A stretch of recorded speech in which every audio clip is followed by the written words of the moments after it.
মাটি বাঁচান, কৃষি বাঁচান, দেশ বাঁচান এই প্রতিপাদ্যকে সামনে রেখে রাজধানীর ফার্মগেট কৃষিবিদ ইনস্টিটিউটে আজ রোববার অনুষ্ঠিত হল sustainable agriculture and farmers award ceremony 2025।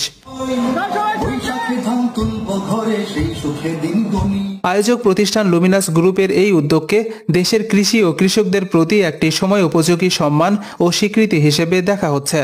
অনুষ্ঠানে উপস্থিত ছিলেন লুমিনাস গ্রুপের ব্যবস্থাপনা পরিচালক MD Mohammad Rakib Hossain, vice chairman Mohammad Shamim Ahmed, admin director Mohammad Anwar Hossain, CEO Haji Mohammad Alauddin Bhuiyan এবং কৃষি গবেষক বৃষ্টি আক্তার।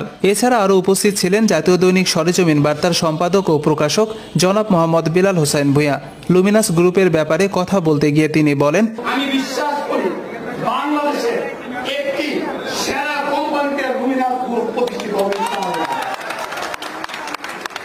কারণ আপনাদের ইচ্ছা, আপনাদের যিনি পরিচালক, যেমন ট্রেন গাড়ি দেখেন, ট্রেন গাড়ির বগিগুলো যদি সুন্দর হয়, ইঞ্জিন যদি সুন্দর না হয় তাহলে ট্রেন নিতে পারবে না। যে ইঞ্জিনটা যত মজবুত ওই গাড়ি সুবর্ণ এক্সপ্রেস ডাইরেক্ট চট্টগ্রাম চলে যাবে।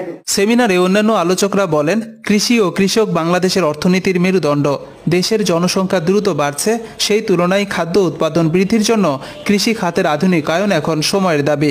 সংবিধান অনুযায়ী জনগণের পুষ্টি ও জনস্বাস্থ্যের উন্নয়নে কৃষি বিপ্লব ও টেকসই কৃষি ব্যবস্থার বিকল্প নেই।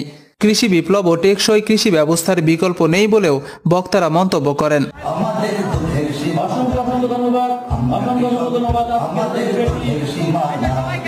অনুষ্ঠানে লুমিনাস গ্রুপ তাদের নতুন কৃষি পণ্য বাজারে উন্মোচন করে এবং বিদ্যমান পণ্যের গুণগত মান ও কার্যকারিতা তুলে ধরে।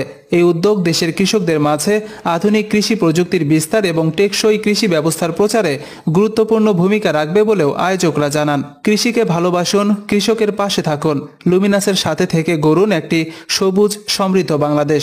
মাসুম বিল্লাহ, সরেজমিন বার্তা, ঢাকা।